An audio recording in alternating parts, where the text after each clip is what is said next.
ఓం గురుభ్యో నమ. గం గణపతియే నమ. కాశీ మజిలీ కథలు 82వ భాగము. గురుదత్తుడి కథ. ఆ మజిలీలో గోపకుమారుడు పట్టణ విశేషాలు చూడడానికి వెళ్ళాడు. ఒక దేవాలయం గోడ మీద ఒక పద్యం రాయబడి ఉంది. మొదటి పాదాలు కొన్ని చెరపబడినా ఉన్నవాటినే రాసుకుని అతి వేగంగా అయ్యగారి దగ్గరికి పరిగెత్తుకొచ్చి, గురువుగారు, ఈ పద్యం వినండి, దీనిలో ఏదో కథ ఉందనిపిస్తుంది, ఎవరిని అడిగినా చెప్పలేకపోయారు అంటూ పద్యం చదివాడు. భూపతి చంపితిన్ మగడు బూరి భుజంగము చేత చచ్చినే, ఆపద చెంది ఉదయార్కుని పట్టణమేగి వేశ్యనై, పాపము కట్టుకొంటినట పట్టి విటత్వము పూని రాగ సంతాపము చెంది అగ్గిపడి దగ్ధము కాగా, ఇటు గొల్ల భామనై ఈ పని కొప్పుకొంటి నృపతి వగపేటికి చల్ల చెందినన్. పూర్వము గొల్లభామ అనే తెలుగు సినిమాలో ఈ పద్యం వినబడుతుంది. ఆ సినిమా కథకి ఆధారం ఇదే. మణిసిద్ధుడు మణిని పూజించి దాని ప్రభావం వలన ఆశ్చర్యకరమైన ఈ కథని చెప్పసాగాడు. సముద్ర తీరంలో కుంభీనసం అనే నగరం ఉండేది. అక్కడ రత్నాకరుడు అనే వర్తకుడు ఓడల మీద ఇతర ద్వీపాలకి వెళ్ళి వ్యాపారం చేస్తూ ఎంతో డబ్బు సంపాదించి కోటీశ్వరుడయ్యాడు. కానీ అతనికి సంతానం లేదు. ఆ లోటు మాత్రం అతని సంతోషాన్నంతటిని మింగేసింది. అతని భార్య సులక్షణ తనకు సంతానం లేనందుకు ఎంతగానో విచారించేది. ఒకనాడు భిక్షకు వచ్చిన బ్రాహ్మణుడిని చూసి భిక్ష వేసి, అయ్యా, మీకు పిల్లలెందరు అని అడిగింది. అతను కన్నీరు కార్చుతూ, అమ్మ, నాకు సంతతి లేదు. మేము 7 అన్నదమ్ములం. వారిలో నేనొక్కడినే విద్యా విహీనుడిని. లేమి కంటే బిడ్డలేమి వల్లనే నా భార్య ఎక్కువ విచారిస్తుంది. అన్నం తినదు, నిద్రపోదు, ఎప్పుడూ కంటతడే. యాత్రలకు పోదాం అంటుంది. దరిద్రులం, యాత్రలకు ఎలా వెళ్ళగలం అన్నాడు. ధనవంతులకైనా పేదవారికైనా పుత్రానందం సమానమే అనుకొని, అయ్యా, మీకు తీర్థయాత్రలకు కావలసిన ద్రవ్యం నేనిస్తాను. మీరు దేశాలు తిరిగి సంతానం పొందడానికి మంత్రతంత్రాలు ఏవైనా సంపాదించుకు రండి. భూమి మీద ఎలాంటి మహానుభావులైనా ఉంటారు. మీరు తిరిగి వచ్చే వరకు మీ భార్యను నేను పోషిస్తాను. దైవకృప వల్ల మన అభిష్టం నెరవేరిందా, మిమ్మల్ని మీ అన్నల కన్నా ధనవంతుణ్ణి చేస్తాను అని అతన్ని చెప్పించి పంపించింది. ఆ బ్రాహ్మణుడు శుభముహూర్తంలో ఇల్లు వదిలి కాశీ, రామేశ్వరం మొదలైన యాత్రలన్నీ చేసి మహానుభావులను దర్శించి కొన్నాళ్లకు ఇంటికి వచ్చాడు. అమ్మ, నీ ఉపదేశంతో భూమెంతా తిరిగి భదరీవనంలో ఒక అవధూతని ఆశ్రయించి 3 సిద్ధ ఔషధాలు సంపాదించుకు వచ్చాను. ఇవి చాలా రహస్యమని ఆ యోగి చెప్పాడు అంటూ ఆమెను ఆశీర్వదించి ఆ మందులిచ్చి, సిద్ధుల ఉపదేశం ఊరికే పోదు అన్నాడు. వాటి వల్ల ఆ వైశ్యాంగన బ్రాహ్మణ స్త్రీ ఇద్దరు గర్భం దాల్చి పుత్రులను కన్నారు. రత్నాకరుడు తన కొడుక్కి గురుదత్తుడని పేరు పెట్టగా, బ్రాహ్మణుని పుత్రుడికి గంగాధరుడని పేరు పెట్టాడు. వర్తకుడు ఆ బ్రాహ్మణుని పురోహితుడిగా ఉంచుకొని ధనవంతుణ్ణి చేశాడు కదా. ధరుణ్ణి తన కుమారుడితో సమంగా పెంచుతూ వయసు రాగానే చదివేశాడు. కుర్రవాళ్ళిద్దరూ కొద్ది కాలంలోనే ఎన్నో విద్యలు గ్రహించారు. బ్రాహ్మణ చదువులతో మనకి పనేమిటి, వ్యాపార రహస్యాలు నేర్చుకో అని తండ్రి ఎంత చెప్పినా వినకుండా 16 ఏళ్ళు వచ్చేసరికి గురుదత్తుడు పండితుడని ప్రసిద్ధి చెందాడు. అతనికి పిల్లనిస్తామని నిత్యం ఎందరో ధనికులు ఇంటి చుట్టూ తిరగసాగారు. రత్నాకరుడు కొడుక్కి పెళ్లి చేసే ఉద్దేశంతో ప్రసిద్ధి చెందిన వర్తకుల పుత్రికల చిత్రపలకాలు తెప్పించి గంగాధరుణ్ణి రప్పించి, నీ మిత్రుడికి నచ్చిన అమ్మాయిని ఎన్నుకోమను అన్నాడు. అతను వాటిని పట్టుకొని గురుదత్తుడి దగ్గరకు వెళ్ళి చూపించాడు. గురుదత్తుడు మిత్రుడితో కలిసి వాటిని విమర్శించి ఒక్కటి కూడా చక్కనిది కాదని ఆక్షేపిస్తూ తనకి వివాహం అక్కర్లేదని తండ్రికి తెలియజేశాడు. అది విని వర్తకుడు పరితపిస్తూ ఒకనాడు గంగాధరుణ్ణి రప్పించి, కుమారా, లక్షల కొద్దీ కట్నంతో తమ పిల్లనిస్తామని ఎందరో కోటీశ్వరులు వస్తున్నారు. నీ మిత్రుడేమో ఒక్క కన్యని అంగీకరింపక పెళ్ళాడనంటున్నాడు, ఏమిటి అని అడిగాడు.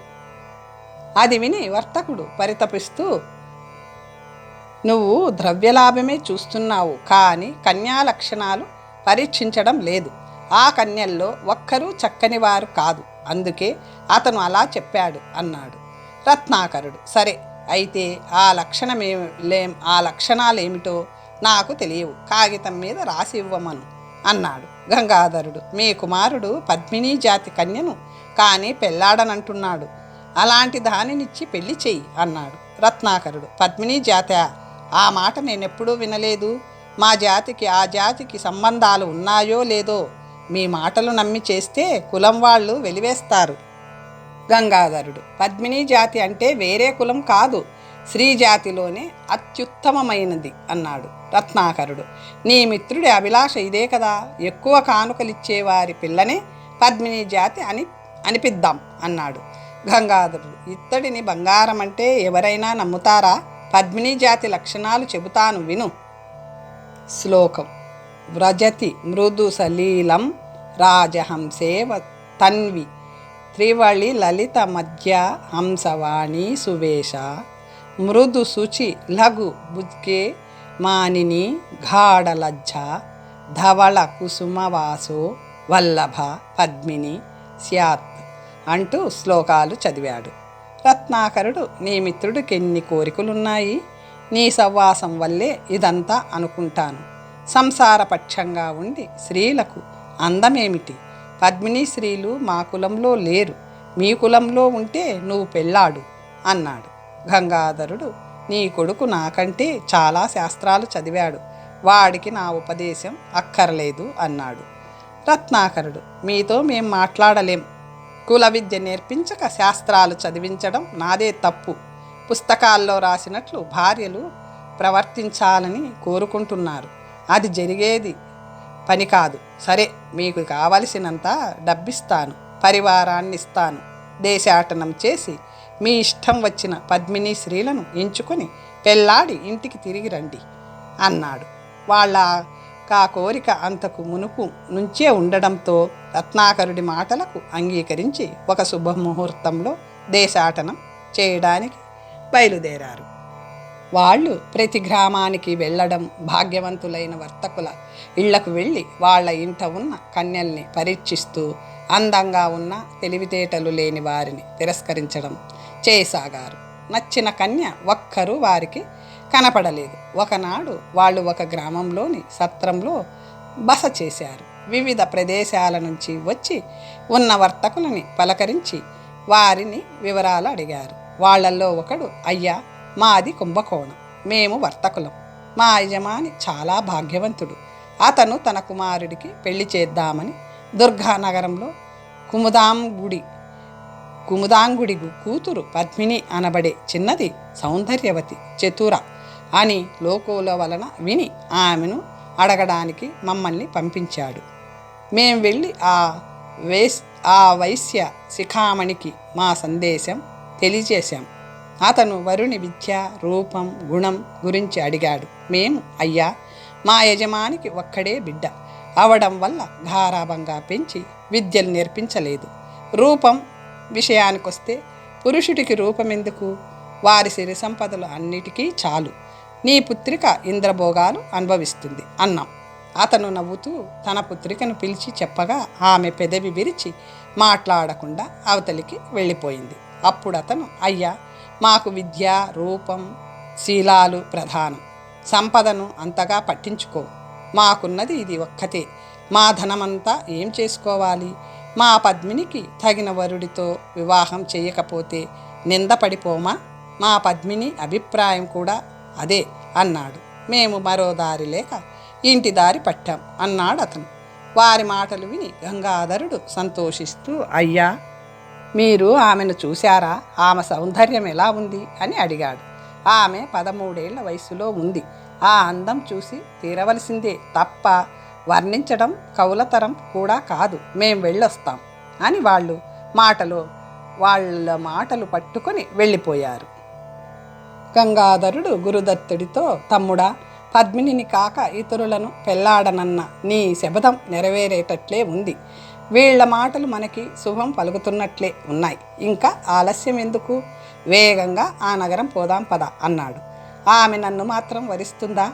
అది మనకంటే ఎక్కువ చదివిందేమో, ఓడిపోతే పరాభవమే కానీ అంటూ బయలుదేరాడు. దుర్గానగరంలో పద్మినిని ఎరగని వారే లేరు. ఎవరిని అడిగినా బాపురే, ఆ అమ్మాయా, వయసుకు మించిన తెలివితేటలు, చక్కని రూపం అనేవారే.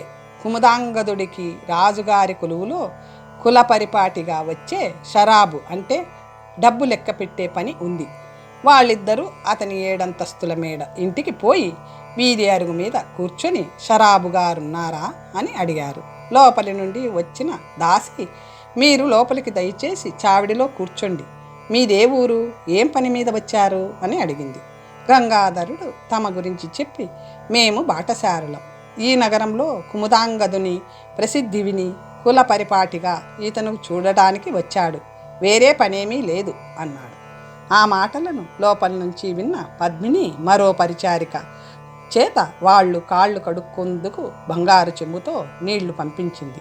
వాళ్ళు చావిడిలోకి వచ్చి పీఠాల మీద కూర్చున్నారు.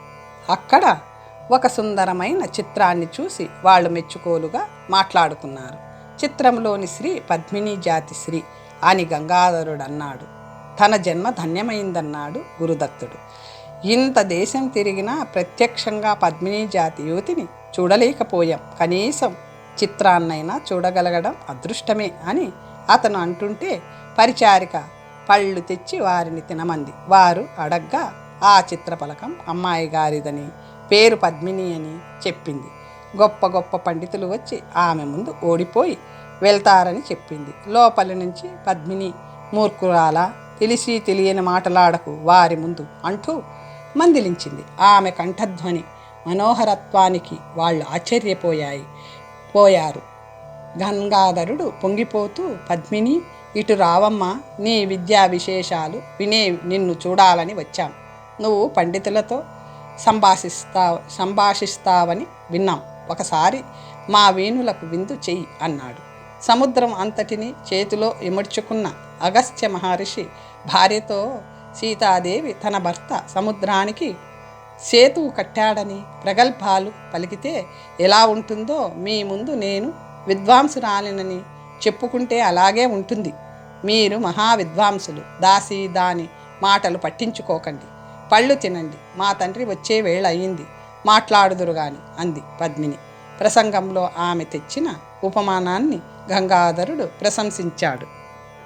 అంతలో ఆమెకు చదువు చెప్పిన పండితుడు రాగా, అయ్యగారు అక్కడ కూర్చోండి, వారు పండితులు, వారితో మాట్లాడండి అంది.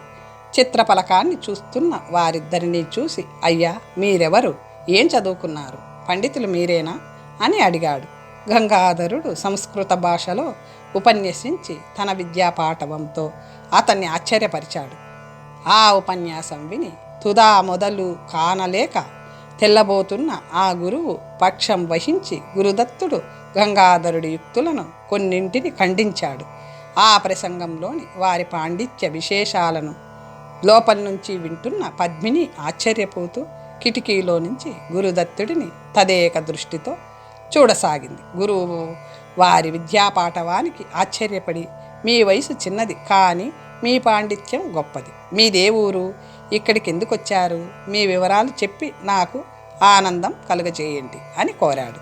గంగాధరుడు తన కథ చెప్పి, మా గురుదత్తుడు మీ పద్మినితో ముచ్చటించాలని వచ్చాడు, ఆమె మీ శిష్యురాలే కదా, ఒకసారి రప్పించండి, 2 పండితులు ఒకసారి ముచ్చటిస్తారు అన్నారు. ఆ మాటకు గురువు చాలా సంతోషించి పద్మినిని పిలిచి, నేటికి నువ్వు కోరిన పండితవరుడు లభించాడు, వచ్చి ముచ్చటించు అన్నాడు.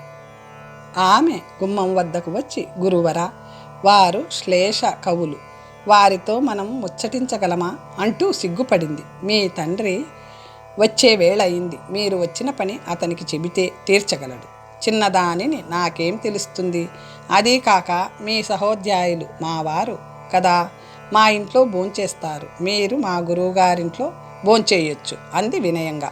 కొంతసేపటికి కుముదాంగదుడు దివాణం నుంచి వచ్చాడు. రత్నాకరుణ్ణి తెలిసిన వాడవడం వల్ల గురుదత్తుణ్ణి ఎంతో గౌరవించాడు. గంగాధరుడు పద్మిని తమకు చేసిన మర్యాదలను ఎంతగానో పొగిడాడు. ఆ రాత్రి అతను భార్యతో రహస్యంగా, పద్మినిని అతనికి వివాహం చేద్దామా? అమ్మాయి అభిప్రాయం ఏమిటో తెలుసుకో అన్నాడు. ఆమె మీ ఇష్టం అంది. అంతలో భోజనాలు చేసి ఆచార్యుడు గంగాధరుడు తిరిగి వచ్చారు. కుముదాంగదుడు చావిడిలోకి వచ్చి చమత్కారంగా మాట్లాడుతూ గురువుతో తన అభిప్రాయం వెల్లడించాడు. గురుదత్తుడు భాగ్యంలో మేటి అని లోకం ఎరిగినదే. విద్యాశీల రూపాల వల్ల మా పద్మిని అతన్ని వరించింది. అందులో ఆశ్చర్యం లేదు. ఈ వైశ్యుడికి పద్మిని ఒక్కతే సంతానం. దానిని వదిలి మేముండలేం. గురుదత్తుడు పద్మినిని పెళ్ళాడి ఇక్కడే ఉండి ఈ భాగ్యం అనుభవించాలని కోరిక. ఇందుకు అంగీకరించండి. శుభముహూర్తం నిశ్చయిద్దాం అన్నాడు. ఎలాగైనా పద్మినిని పొందాలని ఆరాటపడుతున్న గురుదత్తుడి అవస్థ గ్రహించి గంగాధరుడు అందుకు అంగీకరించాడు. పద్మిని వచ్చి గురుదత్తుడి మెడలో పూలదండ వేసింది. కుముదాంగదుడు చాలా సంతోషిస్తూ గంగాధరుణ్ణి పొగుడుతూ శుభముహూర్తం పెట్టించి రత్నాకరుడికి తెలపకుండానే పద్మినిని గురుదత్తుడికిచ్చి వివాహం జరిపించాడు. గురుదత్తుడు మాట ఇచ్చిన ప్రకారం తన ఇంటికి పోక అక్కడే ఉండి పద్మినితో కలిసి సుఖంగా కాలం గడపసాగాడు అని చెప్పి మణిసిద్ధుడు గోపాలుణ్ణి పై మజిలీకి సిద్ధం చేశాడు. సురూపుడి కథ. ప్రసిద్ధి చెందిన పట్టణాలలో దుర్గానగరం ఒకటి. ఆ దేశానికి రాజధాని అదే. ఆ దేశాధిపతి సురూపుడు. పట్టభద్రుడైన కొద్ది కాలానికి రూప, యవ్వన, విద్య, రాజ్యమదం 4 కలిసి తలకెక్కి సప్త వ్యసనాలలో మొదటి 4 అతనికి నిత్య కృత్యాలు అయ్యాయి. పండితులని మన్నించడు, మంత్రులను నిరాకరిస్తాడు, విటులను గౌరవిస్తాడు, జూదరులను ఆదరిస్తాడు, తాగుబోతులను చేరదీస్తాడు, పరస్త్రీ సంగమంలో రావణుడినే మించిపోతాడు. అందమైన ఆడది కంటపడితే కామించక మానడు. అతనికి గోమిని అనే దాది, కరుటుడనే పరిచారకుడు స్నేహితులై అతని పనులకి సహకరిస్తారు. ఒకనాడు ఉద్యానవనంలోని క్రీడా సౌధంలో ఉండి వెన్నెల కన్నుల పండుగ చేస్తుండగా గోమినిని రప్పించాడు. గోమిని, నువ్వు నిత్యము కొత్త కొత్త స్త్రీలను తీసుకువస్తూ నాకు ఉత్సాహం కలగచేస్తుంటావు. ఇవాళ పడుతున్నంత విరహబాధ ఎప్పుడూ పడలేదు. నా శరీరం ముట్టుకొని చూడు ఎలా మండిపోతుందో. ఉపచర్య చేసి బతికించు అంటూ నిట్టూర్చాడు. ఆమె, అయ్యో దేవరికి ఇలాంటి బాధ పడవలసిన కర్మేమొచ్చింది? మీరు కోరాలే కానీ ఏ స్త్రీ కాదంటుంది. ఎవరి కోసం మీరిలా విరహవేదన పడుతున్నారో వేగంగా చెప్పండి. ఆమెను మీ పాదాల దగ్గరికి తీసుకొస్తాను అంది. గోమిని నా వలపు చిత్రమైంది. ఆమె ఎవరో ఏమిటో ఏమీ ఎరుగను. మొన్న విజయదశమి నాడు రాత్రి పట్టపు ఏనుగునెక్కి వెంకటేశ్వరుడి రథంతో ఊరేగుతున్నాను. ఒక మేడ వద్ద నిలబడి ఉండగా ఆ ఇంటిలో నుండి ఒక ఇంటి వచ్చి స్వామికి నివాళి ఇచ్చింది. కర్పూరహారతి వెలుగులో ఆమె ముఖం ఎంత చక్కగా ఉందని, ఆమె కళ్ళు, శరీరం, సౌష్ఠవం, సౌందర్యం, కదలికలు పరమాద్భుతం. అంత అందమైన స్త్రీ మన ఊళ్ళో ఉందని నువ్వు చెప్పావేం కావు. నిత్యం పట్టణమంతా తిరిగి చక్కని వారిని వెతుకుతూ ఉంటానని చెప్పే నీకు ఆమె ఎందుకు కంటపడలేదు? ఆమెను చూసి మోహపరవశంలో అంబారీ మీద పడిపోయాను. తరువాత ఏం జరిగిందో తెలియదు. ఇంటికి చేరాక మెలకువ వచ్చింది. అప్పటి నుంచి ఆహారం రుచించదు, నిద్ర పట్టదు. నీ కోసం ఎన్నోసార్లు కబురు పంపాను. ఏం చేస్తావో ఆలోచించు. ఇదే నా చింతకు కారణం అన్నాడు సురూపుడు. అందుకు దేవరవారి అభిలాష సమంజసం కానే ఉంది. కానీ ఆమె ఉండే గృహమైన గుర్తు చూశారా? ఆ వీధిలో నేనెరగని వారు ఎవరున్నారు? పేరు చెప్పండి, క్షణంలో దానిని మీ కౌగిట్లోకి తెస్తాను అంది గోమిని. నాకేమి తెలియదని చెప్పానుగా.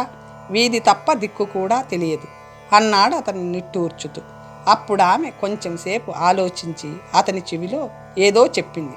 ఆ ఉపాయాన్ని అతను సంతోషించి అప్పటికప్పుడే ప్రధానమంత్రిని రప్పించి, సచివోత్తమ, మొన్న మనం ఒక పొరపాటు చేశాం. విజయదశమి నాడు హరిహరులిద్దరినీ ఊరేగించక హరికి మాత్రమే ఉత్సవం చేశాం. అందుకు శంభుడు కోపించి నా కలలోకి వచ్చి నన్ను అవమానపరుస్తావా అంటూ ఏమేమో అని మాయమైపోయాడు. దేవతా ద్రోహం వల్ల ప్రమాదం రాకమానదు. అందుచేత రేపటి సోమవారం రాత్రి శంకరుడికి మునపటి కంటే ఘనంగా ఉత్సవం జరిపించాలి. మొన్న ఏ వీధులకు తిప్పారో ఆ వీధులకు తప్పకుండా పోవాలి. మేళ తాళాలు ఎక్కువగా ఉండాలి. జాగ్రత్త సుమా అని చెప్పాడు. ఆ రోజు రాత్రి రాజకుమారుడు చక్కగా అలంకరించుకొని ఏనుగునెక్కి గోమినీని తన పక్కన ఉంచుకొని ఊరేగసాగాడు. తన ఏనుగు కదిలే వరకు అందరూ నిలబడి ఉండాలని నియమించాడు. మేడలున్న చోట ఎక్కువసేపు ఆగుతూ హారతులిచ్చే స్త్రీల ముఖాలు పట్టి పట్టి చూస్తూ మెల్లగా వెళ్తుంటే చివరికి ఒక మేడలో నుంచి మెరుపు తీగ లాంటి స్త్రీ ఒక ఆమె పట్టుబట్టలు ధరించి స్వామిని స్తుతిస్తూ ద్వారం వద్ద నిలబడింది. ఆమెను చూసి రాజు అదిగో ఆమె అంటూ తడబడుతూ గోమినికి చూపించాడు. గోమిని ఏనుగును దిగి వెళ్ళి ఆమె వివరాలు తెలుసుకు వచ్చి, దేవా, ఈ మేడ విత్తగనుకుడు షరాబు కుముదాంగనుది. ఆమె అతని కూతురు పద్మిని, చాలా చక్కనిది, మీరు వరించదగినదే అని చెప్పింది. ఆమె స్వామికి నివాళులిచ్చి స్తుతించి ప్రసాదం తీసుకుని వెంటనే ఇంట్లోకి వెళ్ళిపోయింది. అప్పుడు రాజు కుముదాంగదుణ్ణి రప్పించి చాలా గౌరవించి, నీ మేడ చాలా చక్కగా ఉంది, ఎప్పుడూ చూపించావు కాదే అన్నాడు. ఆ వైశ్యుడు, ఇది మా పూర్వులు కట్టినది, లోపలికి రండి అని రాజును ఆహ్వానించాడు. రేపు సాయంకాలం వస్తాను, జ్ఞాపకం చెయ్యి అని ఊరేగింపుతో మరీ కొంత దూరం పోయి నిద్రకు ఆగలేనంటూ ఇంటికి వెళ్ళిపోయాడు. మరునాడు కరటుణ్ణి రప్పించి కామశాస్త్ర వాత్సాయన కామసూత్రాలు గట్టిగా వచ్చిన నువ్వు పద్మినిని నా చెంతకెప్పుడు రప్పిస్తావు? ఏ ఉపాయంతో రప్పిస్తావు? విరహవేదనలో నిమిషం ఒక యుగంలా ఉంది నాకు అని చెప్పాడు.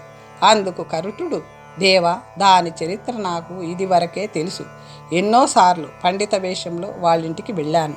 ముఖమెత్తి చూడదు, మహాభక్తురాలు, విద్యలలో సరస్వతి, ఆమెను రప్పించడం అసాధ్యం అనేశాడు. రాజు గోమినిని రప్పించి శ్రీయే వంచగలదు, పద్మినిని నా వశం చేస్తే నీకు 1,00,000 రూపాయలు కానుకగా ఇస్తాను అన్నాడు. ఆ మాటకు ఆమె చాలా సంతోషించి, దేవా, ఇది ఎంత పని, ఓర్పు వహించారో అరుంధతినైనా తీసుకురాగలను. ఈమె ఎంత ఏదో నెపంతో మీరొకసారి ఆమె కంటపడి రండి, తరువాత ఆమె మిమ్మల్ని సేవించేలా నేను చేస్తాను అంది. కరుటుడు నవ్వుతూ కపటంతో, నువ్వామెను ఇతనికి వశం చేయగలిగితే నేను యజ్ఞోపవీతాలు తీసేసి సన్యాసిని అవుతాను, ఇదే నా శబదం అంటూ ఆమె దగ్గర మాయలు సాగమన్నాడు. గోమిని కూడా ఆమెను తీసుకువస్తానని శబదం చేసింది.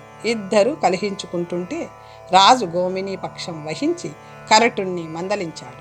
అంతలో కుముదాంగదుడు తన ఆహ్వానాన్ని గుర్తు చేయడానికి రాగా గుర్రపు బండి తెప్పించి బయలుదేరాడు. అతి చక్కగా అలంకరించబడిన ఆ మేడలో పద్మినిని ఎక్కడా గమనించలేక, శెట్టి, నీకు పిల్లలెందరు అని అడిగారు. దేవా, లేక ఒక్కతే కూతురు కలిగింది, అల్లుడు మా ఇంట్లోనే ఉంటున్నాడు అంటూ అల్లుణ్ణి రప్పించి చూపించాడు. నీ అదృష్టం మంచిదే, మంచి అల్లుడే దొరికాడు అన్నాడు రాజు. గురుదత్తుణ్ణి చూసి ఆశ్చర్యపడుతూ, దేవా, ఇతనికి చాలా సిరి ఉంది, విద్యల్లో విశేష ప్రతిభ కలవాడు అని శెట్టి చెప్పగా, మన ఆస్థానానికి రమ్మను, వేతనం ఏర్పరుస్తాను, పండిత గోష్ఠులు రాజుకి అవసరమే కదా అన్నాడు రాజు. గురుదత్తుడు ఏదో పని కల్పించుకుని అవతలికి పోయాడు. ఎంతసేపున్నా పద్మిని కనబడకపోవడంతో రాజు గోమినితో కలిసి ఇంటికి వెళ్ళిపోయాడు. గోమిని కథ. అమ్మ, మొన్న రాజుగారితో వచ్చిన గోమిని అనే ఆమె ద్వారం వద్ద వేచి ఉంది, మీతో మాట్లాడాలట. అయ్యగారు లోపలికి తీసుకుపోమన్నారు, తీసుకురానా అని పరిచారిక అడిగింది పద్మినిని. కొంచెం ఆలోచించి, అయ్యగారు సెలవిచ్చారా? ఓహో, రాజుగారి చుట్టం కదా, సరే తీసుకురా అంది. గోమిని వచ్చి కూర్చుంటూనే పద్మిని రూప విద్య విశేషాలను పొగిడి, ఈ పట్టణం ఏలే మహారాజు భార్యకు నీ గుణాలలో 100వ వంతు కూడా లేవు. రాజుగారేమో సుందరుడు, రసికుడు, ఆమె అతనికి ఏమాత్రము తగదు. దైవం తగిన వారికి తగిన భార్యనివ్వదు. పాండిత్యం గల స్త్రీలంటే రాజుకి చాలా సంతోషం. ఈ పూలు, పళ్ళు, వస్త్రాలు నీకు కానుకగా పంపాడు. మొన్న మీ ఇంటికి వచ్చింది మొదలు మీ యందు అతనికి స్నేహభావం కలిగింది అంటూ వాటిని ఆమె ముందు పెట్టింది. పద్మిని వాటిని చూడనైనా చూడక, గోమిని, నీ దూతికా కృత్యములు నా దగ్గర చూపకు. నీ స్తోత్రాలకి నేను పొంగిపోను.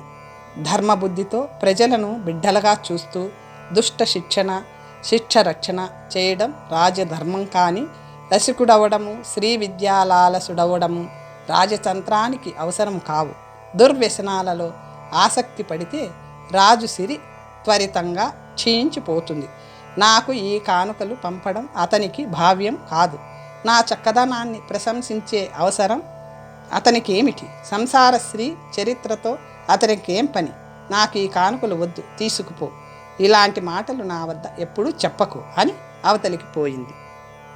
గోమిని సిగ్గుపడి ఏం చేయడానికి తోచక ఆ వస్తువులక్కడే వదిలేసి రాజు దగ్గరికి పోయింది. అతను ఆమెకు ఎదురొచ్చి ఏం జరిగింది, అనుకూలపడిందా అంటూ ఆత్రంగా అడిగాడు. ఆమె కొంచెం దిగులు పడుతూ తలదించుకుని, దేవా, అది సామాన్యురాలు కాదు, గంభీరురాలు. మనసులో కోరికున్నా బయట పడింది కాదు. మీ గుణాలు, రూపం, సరసత పొగిడాను. అన్నింటికీ వంకలే పెట్టింది కానిండి అంటూ నిట్టూర్చింది. రాజు గుండె జల్లుమనగా ఏమైందో వివరంగా చెప్పమన్నాడు. ఆమె జరిగినదంతా చెప్పింది.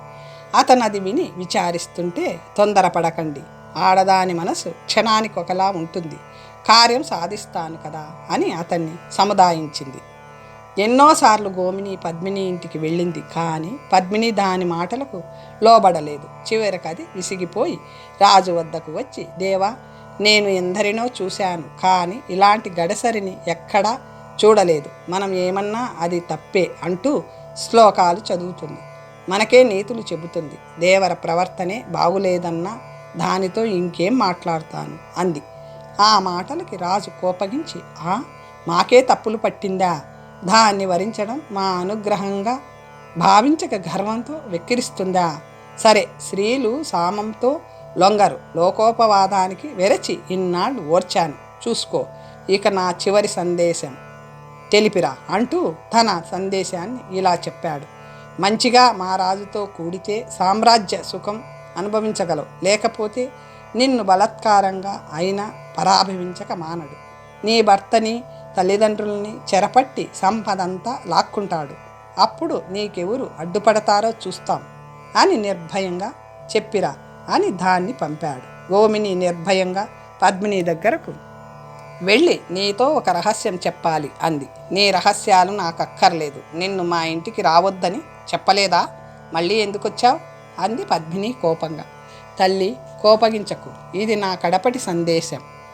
ఆ రాజపుత్రుడు నీ మీద మోహంతో నిద్రాహారాలు మాని కృషించిపోతున్నాడు అంటూ అతను చెప్పిన సందేశం వినిపి, నీ వల్ల మీ కులానికి అంతటికీ ముప్పు రాగలదు అని హెచ్చరికగా చెప్పింది. అది విని పద్మిని ఉలిక్కి పడింది. కొంచెం ఆలోచించి చిరునవ్వు నవ్వుతూ, ఇంతవరకు రాజు హృదయాన్ని స్పష్టంగా చెప్పావు కావేం?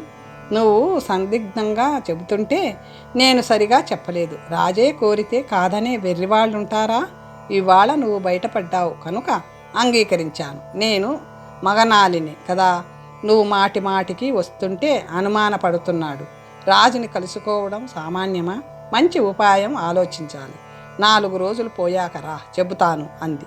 గోమిని చాలా సంతోషించి ఆమె వైపు తట్టుతూ, నువ్వు మంచి జానవి, నీ మనసు తెలుసుకోలేకపోయాను. నువ్వు చెప్పిన నాడే వస్తాను అంటూ దీవించి వెళ్ళింది. గురుదత్తుడు రాజు తన ఇంటికి రావడం, మాటి మాటికి దూతికను పంపడం మొదలైనవి చూసి ఆ వేళ వాళ్ల సంభాషణను రహస్యంగా విన్నాడు. కొంచెం దూరం అవ్వడం వల్ల కొన్ని మాటలు మాత్రమే వినపడ్డాయి. వాటిని బట్టి అతను రాజు పద్మినిని చూసి మోహించి దూతికను పంపాడు. ఇది ఇలా చెప్పింది. ఇక దీన్ని పతివ్రత అని ఎలా నమ్మేది? పద్మిని జాతి మహాపతివ్రత అవుతుందని కొక్కోకుడు చెప్పిన మాటలు నిజమనుకొని దీన్ని నమ్మి తల్లిదండ్రులని కూడా చూడకుండా ఇక్కడే పడున్నాను. ఎంత మూర్ఖుణ్ణి! చదువుకున్న స్త్రీలకే శృంగార లీలల అభిలాష ఎక్కువగా ఉంటుంది. ఈమె కథ వింటే ఊళ్ళో వాళ్ళందరూ నవ్వుతారు. గంగాధరుడేమో ఇంటికి పోయి రాలేదు. ఇప్పుడు ఏం చెయ్యాలి? చెప్పకుండా పోవడమా? కానీ చూద్దాం.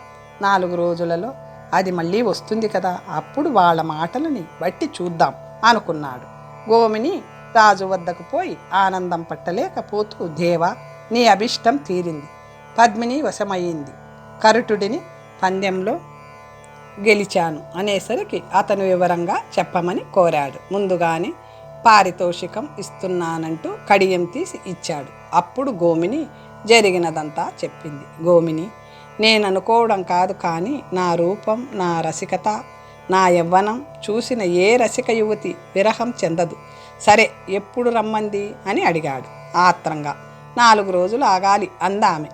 ఆ వేళ గోమిని పద్మిని ఇంటికి వెళ్ళి మాట్లాడి వచ్చి రాజుకి ఇలా చెప్పింది. దేవా, ఎల్లుండి అమావాస్య నాడు రాత్రి పెరటి వైపున ఉన్న పశువుల శాలలోకి రమ్మంది. తలుపు తీసి ఉంచుతుందట. అక్కడ మంచం వేస్తుందట. ఒక్క రాత్రి గడిస్తే దివ్య సుఖం అనుభవించవచ్చునని చెప్పింది. దీపం లేని లోటు ముందు తీర్చగలనని చెప్పింది. చాలా ప్రీతిగా మాట్లాడింది. ఒక్కరోజే కదా, ఎలాగో కష్టపడతాను. ఒక్కసారి కలిస్తే వెంటబడి వచ్చేటట్లు చేయనా? నా చాతుర్యం చూస్తావు కదా అని ఉరూతలూగాడు.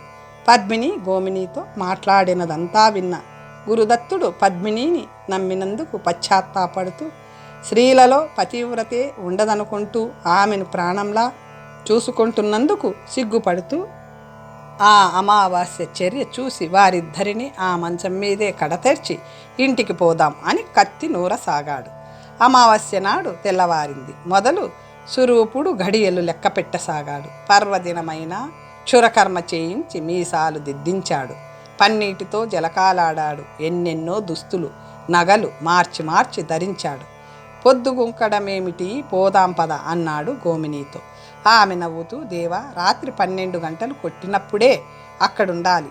ఈ లోపల ఆమె తలుపు తీయదు. వీధిలో నిలబడితే చూసిన వారు అనుమానిస్తారు. కొంచెం తాళండి అంది.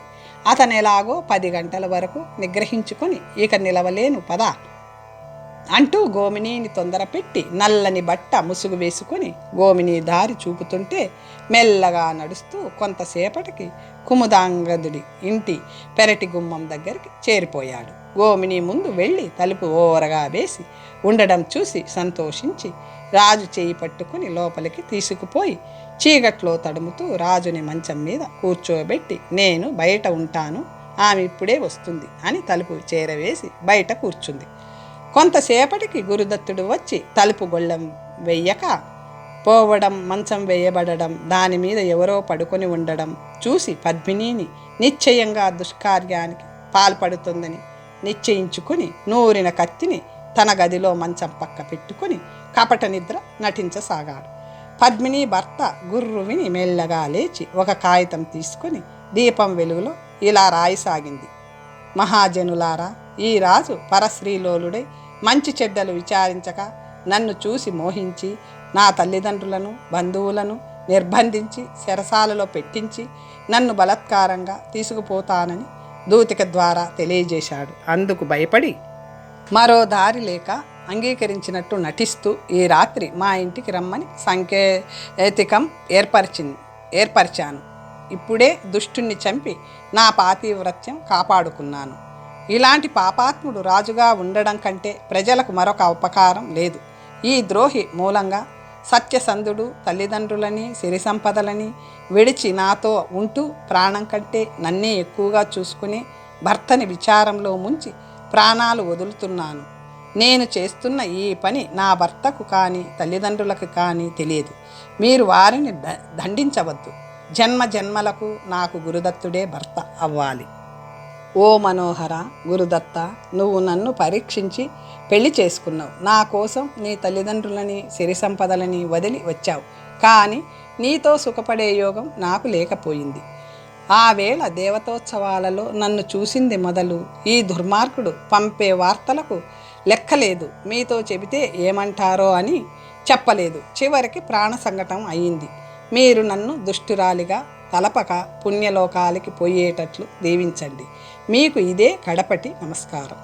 ఓ తల్లిదండ్రులారా, మిమ్మల్ని దుఃఖంలో ముంచి పోతున్నాను. నా కోసం విచారించక విరక్తితో పుణ్యకార్యాలు చెయ్యండి. మీకు ఇవే చివరి నమస్కారాలు. అది రాసి చీటీని మడిచి అక్కడే ఉంచి మరొక గదిలోకి వెళ్ళిపోయింది. అదంతా క్రీగంట గమనిస్తున్న గురుదత్తుడు రంకుమగనికేదో చీటీ రాసింది, ఏమిటో చూద్దాం అని దానిని తీసి మళ్ళీ మంచం మీద పడుకొని నిద్ర నటించసాగాడు. అంతలో పద్మిని తన నగలన్నీ తీసేసి కత్తి పట్టుకొని భర్త మంచానికి 3 సార్లు ప్రదక్షిణం చేసి కన్నీటితో పాదాలకు మ్రొక్కి తాను రాసిన చీటీ కోసం వెదికి కనుక్కోలేక మరో చీటీని వ్రాయడానికి పక్క గదిలోకి వెళ్ళింది. ఆ అవకాశం చూసి గురుదత్తుడు తాను సంగ్రహించిన చీటీని దీపం వెలుగులో చదివాడు. గుండె జల్లుమంది. ఆమె మీదున్న కోపమంతా పోయి హృదయం ద్రవించిపోగా ఎంతో దుఃఖం వచ్చింది. అంతలో పరిస్థితి గుర్తుకొచ్చి ఆమె కోసం పక్క గదిలో చూడగా అక్కడ ఆమె కనిపించలేదు. అతను గబగబా మేడమెట్లు దిగి పశువుల శాలకి వెళ్ళాడు. ఆమె అక్కడ ఉండడం చూసి అతను ఎదురు చూడసాగాడు. పద్మిని పాదధ్వని విని రాజు, సుందరి ఇటురా, నేనిక్కడ ఉన్నాను అని మెల్లగా పిలిచాడు. ఆమె అతని దగ్గరకు పోయి ఎడమ చేత్తో వాని తలను పట్టుకొని వంచి గురి చూసి కుడి చేతిలోని కత్తితో అతని కంఠం మీద బలంగా ఒక్క వేటు వేసింది. హా చచ్చాను అంటూ అరిచి ఆ పాపాత్ముడు నేల మీద పడి గిలగిలా కొట్టుకుని ప్రాణాలు వదిలాడు. ఆ అర్థనాదం విని గోమిని భయపడుతూ పెరటి తలుపు తోసుకొని లోపలకు వచ్చి రాజు చచ్చి పడుండడం చూసి భయపడి తనని కూడా చంపుతారన్న భయంతో వేగంగా ఇంటికి పారిపోయింది.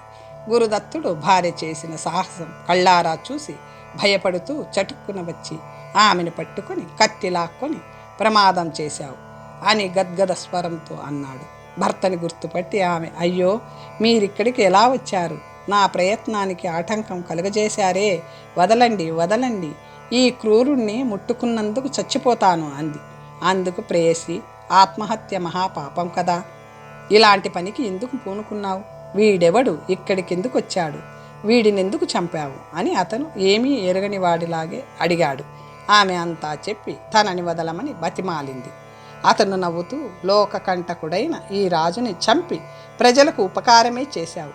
ఇది పాపం కాదు, కీర్తికి కారణమే. ద్రౌపది సింహబలుడిని చంపించలేదా? పద అన్నాడు. నాత, మనమితనిని చంపిన విషయం తెలియక మానదు. రాజభటులు మనల్ని వదులుతారా? నేను బలి అవుతాను. మీరు సుఖంగా ఉండండి. చాలు నువ్వు లేనిదే సుఖం ఉంటుందన్నా నాకు. భయపడకు, మరో దేశం పోదాం అంటూ అతను ఆమెకు ఎన్నో ఉపాయాలు చెప్పాడు. ఆమె అంగీకరించింది. అప్పుడు ఇద్దరూ సాయం పట్టి ఆ రాచ పీనుగుని వీధిలో దూరంగా పారేశారు. తెల్లవారకుండాని ఎవ్వరికీ చెప్పకుండా దేశాంతరం పోయారు. కుముదాంగదుడు పెందరాళే లేచి వాడుక ప్రకారం అల్లుడితో మాట్లాడడానికి అతని గదికి వెళ్ళాడు. గురుదత్త, లే, పొద్దెక్కింది. రాజు నిన్ను కూడా ఆస్థానానికి తీసుకురమ్మన్నాడు, పోదాం పద అంటూ పిలిచి ఎంతకీ జవాబు రాకపోవడంతో తలుపు తోసి లోపలికి పోయి అతను కనపడక కూతురి గదిలోకి పోయాడు. ఆమె కూడా కనపడకపోవడంతో భార్యని పిలిచి, మన వాళ్ళు మేడ మీద లేరే, ఎక్కడికైనా వెళ్ళారా అని అడిగాడు. ఆ ఇల్లాలు, అయ్యో, నాకేమీ తెలియదు, ఎక్కడికి పోతారు? అమ్మాయి ఇంకా లేవలేదేమిటా అనుకుంటున్నాను, చూడండి అంది కంగారుగా. ఇద్దరు మేడ మీద ఉన్న గదులన్నీ వెతికినా వాళ్ళు ఎక్కడా కనబడలేదు. దుఃఖిస్తున్న భార్యకి ధైర్యం చెప్పి రాజసభకి పోయి రాజుకి చెప్పి సెలవు తీసుకుని వస్తాను. రాత్రి వాళ్ళు ఉన్నారు కదా, మనకి చెబితే ఒప్పుకోమని భార్యను తీసుకొని తన ఇంటికి వెళ్ళిపోయాడేమో. ఎద్దులు బండి ఒకటైతే మనం ఏం చేయగలం అంటూ రాజసభకి వెళ్ళిపోయాడు. ఆ వేళ రాజు సభకి రాలేదు. అత్యవసర కార్యాల కోసం, రాజుగారి ఆజ్ఞ కోసం ఎదురు చూసి అంతఃపుర రక్షకులని రాజు గురించి అడుగ్గా రాత్రి ఉద్యానవనంలో పడుకున్నారు, ఇంటికి రాలేదు అని చెప్పారు. వాళ్ళు కొందరు మంత్రులు కేళీవలానికి వెళ్ళారు. అక్కడ రాజు లేకపోవడంతో కంగారు పడుతూ కరటుడిని అడిగారు. నాకేమీ తెలియదు, గోమినిని అడగండి అన్నాడు అతను. గోమిని, రాజు ఆ ఉద్యానవనంలో రాత్రి ఏకాంతంగా ఉన్నట్టు తెలిసి గోమినిని రప్పించి అడిగారు. నాకేమీ తెలియదు అనేసింది గోమిని. అంతలో రాజభటులు ఆహాకారాలు చేస్తూ వచ్చి సురూపుడిని ఎవరో కత్తితో నరికి పెంటకుండులో పారేశారు. పెంట ఎత్తే వాళ్ళకి ఆ శవం కనపడించింది. పౌరులందరూ చూస్తున్నారు. కుముదాంగదుడి ఇంటి ముందర కుండలో కనిపించింది ఆ శవం అని చెప్పారు.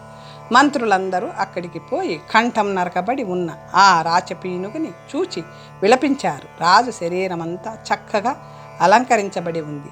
ఆ శవాన్ని పల్లకి మీద ఎక్కించి నగరంలోకి తీసుకువచ్చారు. రాజు భార్యలు, బంధువులు విలపించసాగారు.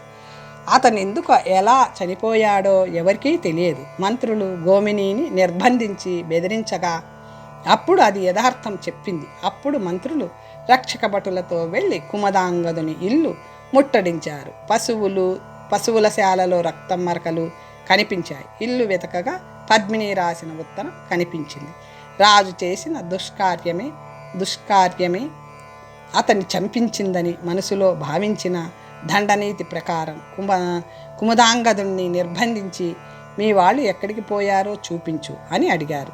అతను తనకి ఆ విషయం ఏమీ తెలియదని, అది తెలుసుకునేందుకే సెలవు అడగడానికి రాజ్యసభకి వచ్చానని చెప్పి రుజువులు చూపించి చెరసాలలో పెట్టకుండా తనని కాపాడుకున్నాడు. మంత్రులు సురూపుడికి అంత్యక్రియలు జరిపించి సామంతుడైన గజేంద్ర వాహనుడు ఆజ్ఞానుసారం తామే రాజ్యభారం వహించి పాలిస్తూ గురుదత్తుడిని పద్మినిని కనపడగానే పట్టుకుని తీసుకువచ్చేటట్లు దేశాలకి దూతలని పంపుతూ ఆ దేశపు రాజులకి వారు చేసిన ద్రోహం తెలిపారు. కుంభీనసపురానికి పోయిన రాజభటులు అక్కడున్న రాజు ఆజ్ఞతో రత్నాకరుడి ఇల్లు ముట్టడించి పరీక్షించారు. కానీ వాళ్ళిద్దరూ అక్కడ కనపడలేదు. రత్నాకరుడు ఆ వార్త విని పిడుగుపడ్డట్లు నిశ్చేష్టుడై కొంతసేపటికి తేరుకుని గంగాధరుణ్ణి రప్పించి ఇలా అన్నాడు. గంగాధర, నువ్వు మా వాడిని తీసుకుని వెళ్ళి అత్తారింటి దగ్గర వదిలి వచ్చావు. వాడి భార్యని రాజు వలుచుటచే వాడిని చంపి వాళ్ళిద్దరూ ఎక్కడికో పారిపోయారు. వాళ్ళిద్దరినీ పట్టుకోవడానికి రాజభటులు దేశాలు తిరుగుతున్నారు. దొరికితే వాళ్ళని బతకనివ్వరు కదా అని భయపడి బలత్కారంగా చనిపోయారేమో తెలియదు. మీ శాస్త్రాల వల్ల ఒరిగిన ఫలం ఇది. పద్మినీ జాతి కన్యని పెళ్లాడినందుకు ఇలా అయింది. మళ్ళీ నా కొడుకు నా కంట పడలేదు. ఇప్పుడు ఏం చెయ్యాలి? ఈ ధనమంతా ఎవరి వశం చేయాలి? నీ సహవాసం వల్లనే వాడికి ఈ ముప్పు వచ్చింది అంటూ నిష్ఠూరమాడుతూ దుఃఖించసాగాడు. గంగాధరుడు దుఃఖిస్తూ, రత్నాకర, నీ కోడలు ముల్లోకాలు మెచ్చే పని చేసింది. అందుకు విచారించక్కర్లేదు. వాళ్ళు కొన్నాళ్ళు ప్రచ్ఛన్నంగా తిరిగినా నలదమయంతుల్లా మళ్ళీ పూర్వ వైభవాలు అనుభవించక మానరు. ధర్మాత్ములకి ఆపదలంటవు. నన్ను పెళ్లి చేసుకుని వెంటనే వచ్చేయమన్నాడు నా మిత్రుడు. లేకపోతే తాను నిలవలేనన్నాడు. నేను వెంటనే అతన్ని చూడలేకపోయాను. శెట్టి, నీ కోడలి గుణగణాలు, పాతివ్రత్యం పొగడడం ఆదిశేషుడి తరం కూడా కాదు. ఆ మహాపతివ్రతని చెరచదలిచిన నీచుడు చావకుండా మిగులుతాడా? మీరు విచారించకండి. నేను దేశాలు తిరిగి వాళ్ళని వెతికి తీసుకువస్తాను. కొంతకాలం గడిస్తే ఈ నేరం సమసిపోగలదు. వాళ్ళకేమీ భయం లేదు అంటూ చెప్పి మంచి ముహూర్తం చూసుకొని ఇల్లు వదిలి రామదుర్గ నగరం పోయాడు. ఆ పురంలో పద్మినిని పొగడని వారు లేరు, సురూపుణ్ణి నిందించని వారు లేరు. గంగాధరుడు వేషం మార్చుకొని రాజభటులను తప్పించుకుంటూ కుముదాంగదుడి ఇంటికి వెళ్ళాడు. వాళ్ళు అతన్ని పట్టుకొని విలపించసాగారు. గంగాధరుడు వాళ్ళిద్దరూ మసలిన గదులన్నీ పరీక్షిస్తుంటే ఒకచోట ఒక పుస్తకం కనిపించింది. దానిలో గురుదత్తుడు రాసిన ఈ పద్యం చదివాడు. నలుడును రాముడు పాండవులిల విధిగతి వెతల బడయరే, మనమును వారల కన్న ఘనులమే ఇది, తెలిసిన వగమాని ముక్తి తెరలెరుగవోకో అంటూ పద్యం కనిపించింది. నలుడు రాముడు పాండవులకే విధి తప్పలేదు, మనం ఎంతటి వారం, ఇది తెలుసుకుంటే విచారం ఉండదు అన్న భావం కలిగిన ఆ పద్యం గురించి గంగాధరుడు తరచి ఆలోచించగా, మేము అడవిలో దాగుని ఉంటాం, మా తావు తెలుసుకుని నువ్వు రా అన్న అభిప్రాయం అతనికి స్ఫురించింది. కనుక అరణ్యాలే వెదకాలని నిశ్చయించుకుని ఆ విషయం వైశ్య దంపతులకి చెప్పి ఉత్తరం వైపుకి సాగిపోయాడు గంగాధరుడు. అంతవరకు కథ చెప్పి ఆపి తరువాత మజిలీకి బయలుదేరాడు మణికంఠుడు శిష్యుడితో సహా. తరువాత కథ వచ్చే భాగంలో తెలుసుకుందాం. ఓం స్వస్తి.